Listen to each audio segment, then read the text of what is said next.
여러분 안녕하세요. 오늘은 교과서 104쪽부터에 있는 건축물 여행에 대해서 한번 확인을 하도록 하겠습니다.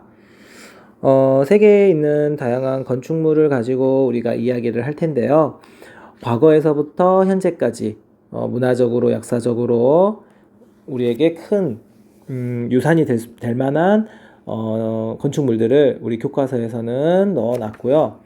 실제 여기에는 나와 있진 않지만 이 외에도 건축물 여행은 더욱 많이 있다라는 걸 다시 한 번 더 생각을 하면서 내용을 살펴보도록 하겠습니다.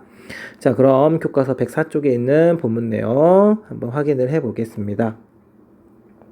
건축물 여행이란 세계 각지의 건축을 대상으로 하는 예술 여행을 말한다. 어떻게 생각하면 건축물도 하나의 예술품이기 때문에 이런 내용들이 나올 수 있을 것 같아요. 인류 역사에서 가치가 있는 건축물들은 대부분 세계유산으로 등록되어 있다.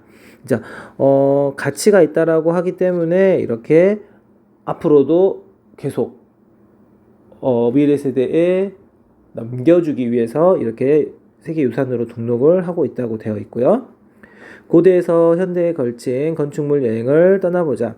고대 건축으로는 남아메리카의 마추픽추, 북아프리카의 아이트벤하두, 동남아시아의 앙코르와트를, 현대 건축으로는 유럽의 가우디 건축을 사례로 하여 둘러보자 라고 해서 우리 교과서에서는 총 4가지의 건축물 여행을 떠나는 것으로 되어져 있습니다. 우선 하나씩 살펴보겠습니다. 첫 번째는 페루의 마추픽추 여행입니다. 여러분 바로 옆에 보시면 2장의 사진이 나와 있을 거예요. 왼쪽에 이 사진 마추픽추 타노치티틀란 이라고도 표현을 하는 친구가 있고요. 옆에 보시면은 그곳에서 라마나 알파카와 같은 동물들이 풀을 뜯고 있는 모습까지 이렇게 보여지고 있는데요. 내용을 보시면 고대 잉카 문명은 잉카 문명과 관련된 부분입니다. 안데스 고원 지역인 페루와 칠레에 위치하며 대표적인 유적지로는 마추픽추가 있다. 마추픽추는 산 정상에 위치하는데 돌로 만들어진 건축물과 돌길을 통해 그들의 건축 기술을 조명해 볼 수 있다. 계단식 밭과 그곳에서 여유롭게 거니는 라마나 알파카와 옥수수, 감자, 고추 등을 통해 그들의 음식 문화뿐만 아니라 의복 문화도 가늠해 볼 수 있다라고 되어 있습니다. 실제로 이제 마추픽추가 가지고 있는 가치를 가지고 한번 이야기를 한다면 마추픽추는 쿠스코 및 우르밤바 강 계곡에 있는 고고학 유적들과 함께 대표적인 잉카 문명의 유적입니다. 쿠스코와 엔 마을에는 잉카 제국의 흔적들이 여전히 남아 있고요. 해발고도 2430m에 자리한 마추픽추는 열대 산악림 가운데서 놀라울 정도로 아름다운 절경을 자랑합니다. 잉카 제국 절정기에 건설되었으며 가장 놀라운 도시 창조물로 평가될 만한 이 유적의 거대한 벽, 테라스, 경사로는 마치 자연적으로 깎아서 형성된 절벽처럼 보이기도 한다고 합니다. 다양한 천연재료를 이용하여 주변 환경과 완벽하게 어울리도록 창조된 이 유산의 석조 건축물은 세계에서 가장 뛰어난 건축 사례 중 하나라고 합니다. 이 마추픽추가 에스파냐, 이제 스페인이라고도 불리우는 에스파냐의 피사로 장군에게 어떻게 생각하면 약탈이 되지 않았던 이유 중에 하나는 산 꼭대기의 고산 도시, 어떻게 생각하면 산 꼭대기에 도시가 만들어져 있다 보니까 이런 것들이 어쩌면 잘 지켜졌을 수도 있었다라는 내용을 한 번 더 이야기하면서 최근에 들었던 뉴스와 관련해서 여러분들도 혹시 이런 뉴스를 들어본 적이 있는지는 모르겠어요. 코로나19로 인해서 세계 여러 나라가 관광객을 많이 제한을 하고 받아들이지 않고 있었는데 일본의 한 관광객이 이 마추픽추를 보기 위해서 실제로 이 남미 지역을 갔다라고 해요. 잉카를, 페루를. 그래가지고 그곳에서 몇 개월인가 를 혼자서 그냥 거기서 기다렸다라고 합니다. 그래서 이제 페루 관광청에서는 이제 처음에는 안 된다, 안 된다, 안 된다라고 했는데 나중에는 이 관광객 혼자만 여기 마추픽추를 구경하게 해주는 이제 그런 내용이 실제로 뉴스에 나오기도 했었거든요. 그 정도로 이제 이런 것들을 바라보기 위해서, 구경하기 위해서 가는 사람들이 의외로 전 세계적으로는 많다라는 걸 여러분도 한번 생각해 보면서 나중에 코로나도 없어지고 여러분이 고등학교 졸업하고 대학교 때 시간이 많다라면 한 번쯤은 가보는 것도 좋은 경험이 될 것 같아요. 자, 다음 두 번째로는 모로코의 아이트벤 하두 여행입니다. 자, 아이트벤 하두의 크사르는 북아프리카 모로코에 있다라고 되어 있는데요. 크사르는 왼쪽 날개에 설명이 되어져 있습니다. 흙을 높게 쌓아 올려 지은 건물이 모여있는 사하라인들의 전통 주거지를 크사르라고 표현을 하는데요. 이 아이크벤 하두 같은 경우에는 유네스코에 등록된 세계유산으로 영화 글래디에이터의 촬영지이기도 하다라고 적어져 있습니다. 여러분은 영화 글래디에이터를 본 적이 있는지는 모르겠는데요. 선생님은 그 잠깐 봤던 모습들이 이제 머릿속에서 살짝씩 이제 지나가긴 하는데 이 아이트벤 하두 같은 경우에는 이제 밑에 아래쪽에 여러분이 사진상으로 보는 그대로 이야기를 하자면 전형적인 건조기후 지역, 특히 사막 지역의 가옥의 구조가 전형적으로 나타나는 겁니다. 첫 번째는 흙벽돌로 만든 집이라는 거. 그리고 이 흙벽돌의 두께가 매우 두껍다. 두꺼운 벽이 나타난다. 그리고 작고 적은 창문이 있다. 그리고 마지막 하나 더 이야기하자면 평평한 지붕.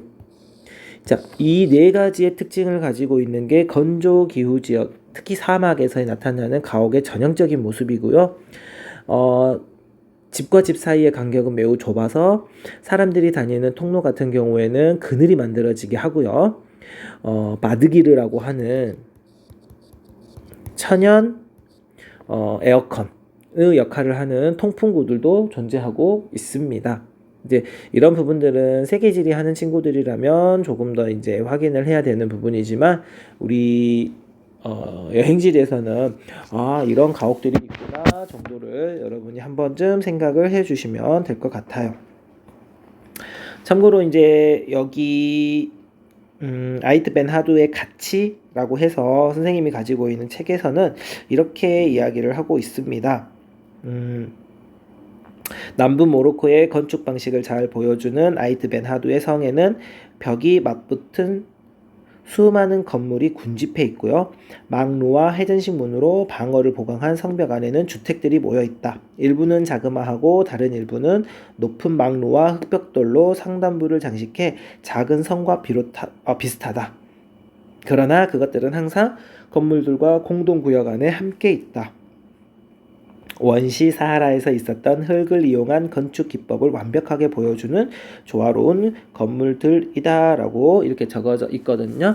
그래서 어떻게 생각해보면 여기에 이제 집 같은 것들이 보이긴 하지만 하나의 성벽으로 둘러싸여 있는 안쪽에 있는 모습이다 라고 여러분이 살포시 이해를 하시면 되겠고, 모로코는 다음에 이 빨간색 점에 있습니다. 마지막 더 내용을 보시면은요. 밑에 흙으로 만들어져 사막과 어우러진 모습은 자연과 닮았다.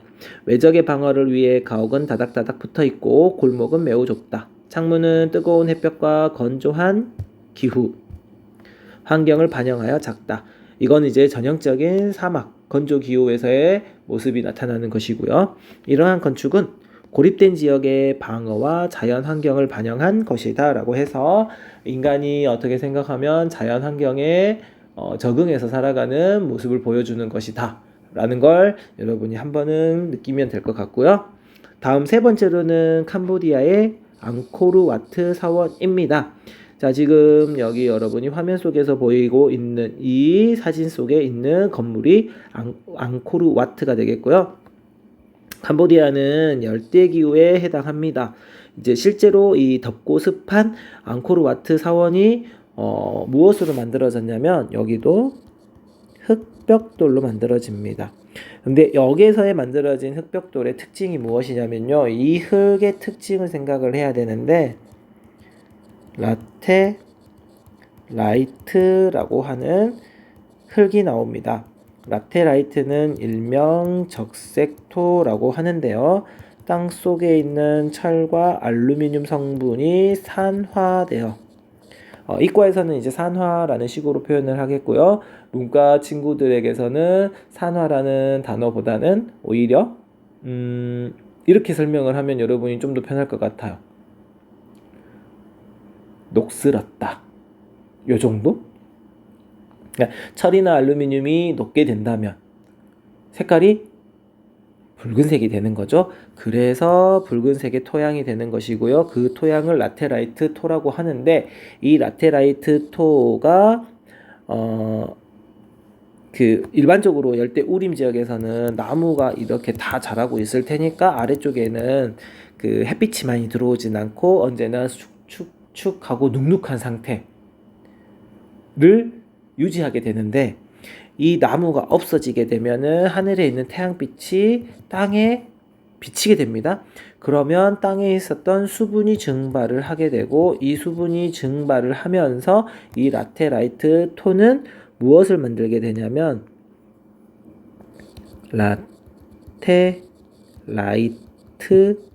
각이라고 하는 어떻게 생각하면 각질 이름 느낌으로 생각을 하시면 좋을 것 같아요. 라테라이트라고 하는 딱딱한 딱정 같은 게 생기는 거죠. 엄청 딱딱해집니다. 그게 결국은 무엇이 되는 거냐? 벽돌과 같은 게 되는 겁니다. 그럼 이런 라테라이트 흙을 이용해서 건물을 지은 거예요. 근데 이 라테라이트 각이 얼마나 딱딱하냐면 진짜 벽돌보다는 훨씬 더 단단하다라고 합니다. 그래서 이 지역이 실제로 비가 매우 많이 내리는 지역입니다만은 수천 년 전에 만들어졌던 수백 년 전에 만들어졌던 이 건물들이 여전히 그 모습을 그대로 유지하고 있다라는 것이죠. 그게 엄청난 건축물이 되는 것이고 건축 기술 혹은 그 지역의 자연 환경을 잘 반영한 혹은 잘 활용한 건물이 될 수 있다라는 것입니다. 자, 내용을 한번 보시면요. 캄보디아의 앙코르와트 여행입니다. 캄보디아에서는 열대 우림 속에 사라져간 고대 건축물의 흔적을 볼 수 있다. 울창한 밀림 속에서는 돌로 쌓은 각기 독특한 모습의 수많은 사원을 만날 수 있고 높게 치솟은 사원에서는 신에게 다가가고자 하는 바람을 엿볼 수 있다. 크메르 제국의 왕과 왕족은 사람이 죽으면 그가 믿던 신과 합일한다는 신앙 때문에 자신과 합일할 신의 사원을 건립하는 풍습이 있었다. 앙코르와트의 독특한 미술적 건축 양식은 인도의 영향을 받기도 하였지만 커다란 뱀, 창문이나 기둥의 장식 조각 등 건물의 형태나 석조 장식의 모든 면에서 크메르 제국의 독자적인 양식을 찾아볼 수 있다.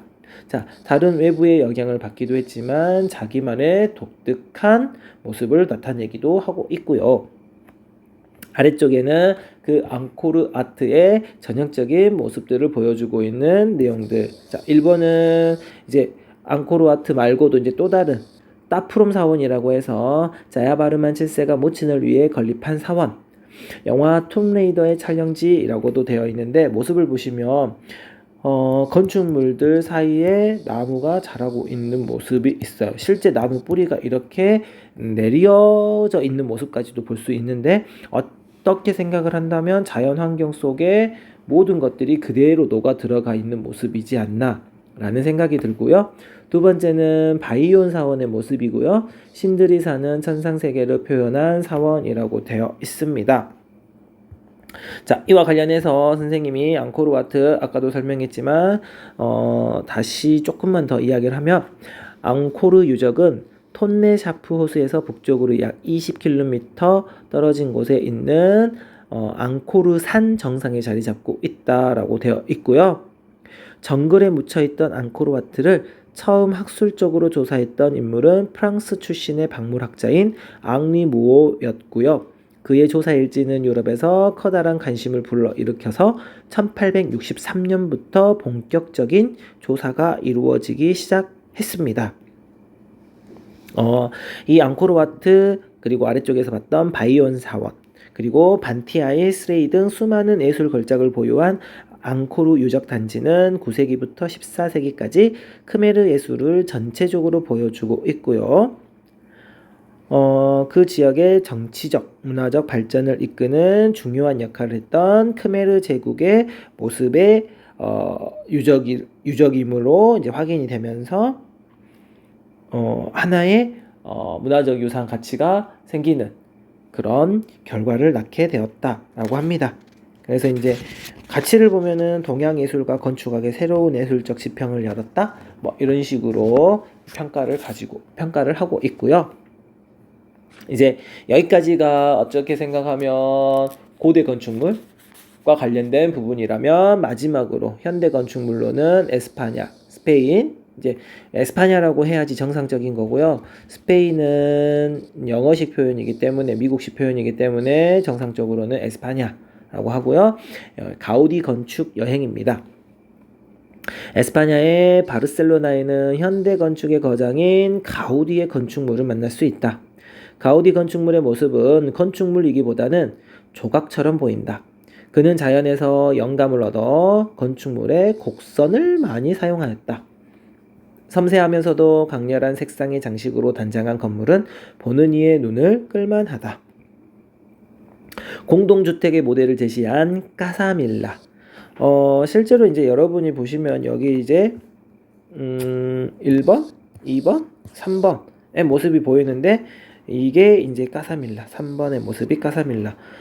우리가 알고 있는 전형적인 뭐 1층, 2층, 3층, 4층, 5층, 6층 뚝 되어 있는데 집이 있는 거예요. 쉽게 이야기하면 이게 공동주택의 모델을 제시한 거라고 되어 있다면 이게 아파트의 기원이다 라고 이야기를 하는 거죠. 까사밀라는 한쪽에서 보면 자연스럽게 일렁이는 파도 같고 정면에서 보면 암벽을 깎아 놓은 듯하다. 구엘공원의 콜로네이드 홀과 기둥이 늘어선 길은 아늑하면서도 인간의 정을 느낄 수 있는 푸근한 공간이다. 여기 아래쪽에 보면은 구엘공원 이 부분이겠고요. 통로기둥 요거입니다. 어떻게 생각하면 이게 사람이 만들어 놓은 건가? 그냥 어떻게 모르고 본다면 여기에 나무가 있는 것 같아요. 그렇죠? 기둥 나무가 있고 거기에 사람들이 다니는 길이 있는 거. 근데 이게 건축물이라는 거죠. 이들 건물의 곳곳에서 용이 꿈틀거리는 형상을 느낄 수 있다. 100년이 넘게 공사 중인 사그라다 파밀리아 성당. 이거는 이제 지금 현재도 이제 만들어지고 있는 성당이잖아요. 가우디 성당. 역작으로 평가받고 있으며 2026년 완공 예정이다. 이 건축물들은 세계유산으로 등록이 되어 있다라고 되어 있습니다. 실제로 이제 1번의 카사바요트 바다를 주제로 한 구불구불한 공간미가 강조된 건축물이라고 되어 있고요. 다음 2번은 카사바요트의 지붕의 모습입니다. 여기 위쪽에 지붕이 이런 식으로 되어 있다라는 거예요. 어쩜 이렇게 멋지게 만들었는지 정말로 선생님 기억이 맞다면 아마도 이제 그 카사 이제 에스파냐어로 카사가 집이라는 것이었던 것 같아요. 그 다음에 밀라가 여기서 말하는 밀라는 그 흰색 집 이렇게 되는 거. 정확한 건 아니기 때문에 여러분이 새겨 듣진 않아도 좋습니다. 참고로 이제 이 가우디 건축과 관련해 가지고 몇 가지 내용을 더 이야기를 하자면 건축학과를 생각하는 친구들이 있다라면 이런 부분들은 조금 생각을 해야 될 것 같아요. 안토니 가우디는 바르셀로나 시내와 인근에 지은 7개의 건축 유산. 그러니까 가우디가 지은 7개의 건축 유산이 건축뿐만 아니라 정원, 조각, 모든 장식 예술의 디자인을 자유롭게 시도하면서 절충적이고 매우 개인적인 스타일로 표현이 되었다라고 하는데 이 7개가 무엇이냐면 첫 번째가 까사밀라, 두 번째가 카사 비센스, 세 번째가 사그라다 파밀리아 성당. 그 안에 보면 가우디의 작품이 에수탄생 파사드라는 게 있고요. 그 다음에 사그리아 파밀리아의 예배실, 그 다음에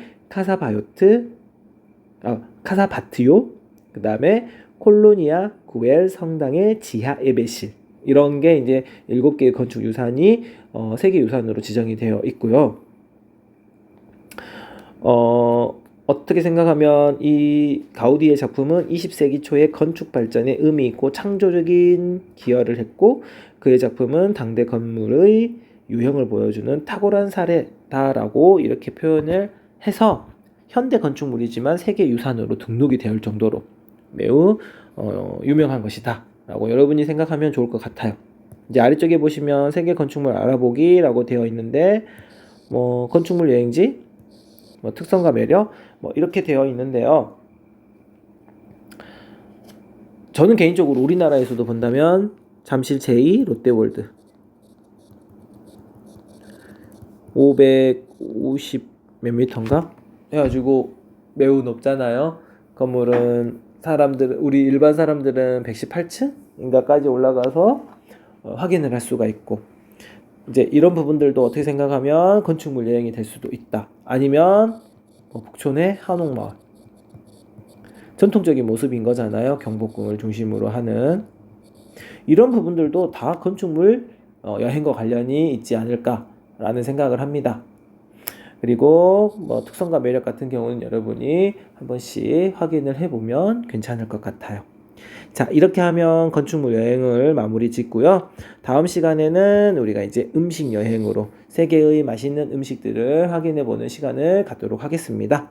그럼 모두 수고하셨고요. 다음 시간에 또 뵙도록 하겠습니다. 그럼 오늘은 여기까지.